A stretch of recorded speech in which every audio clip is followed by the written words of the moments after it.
Celebrations Saturday at Calgary Central Library. 12 new children's books, all written by Treaty 7 authors in their traditional languages.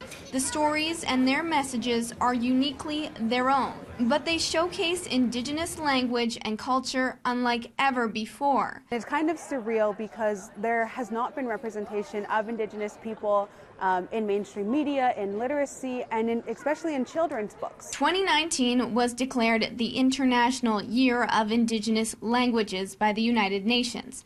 To mark this, the Calgary Public Library partnered with Treaty 7 communities. When we were trying to acquire materials in a physical format for our collection, we just recognized that there was very little out there. And so we needed to work with community to capture the stories from their perspective and in their traditional language and then publish them. Being a library, they knew that they needed books to represent all of Canada's unique fabric, but noticed that there was a lack of representation when it came to books written by Treaty 7 authors or in Indigenous language. All of the 12 books that were released, well, they're all written in Indigenous language and then translated into English. It's a story about how strong our people are, and it really resonates with reconciliation. It's now time for our people, the Siksikaitsiti people, to begin to tell their own stories. We talk about language and how much was lost in the past kind of couple hundred years with colonialism.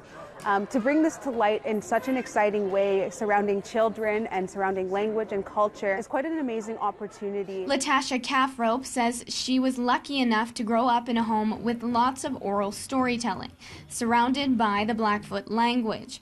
And now the mother of three wants to pass that along to not only her children, but to all Canadians. I've always kind of taken the stance of supporting my children through their identity and bringing our culture, keeping it alive in our home. And so this has been an amazing opportunity to branch it out into other families.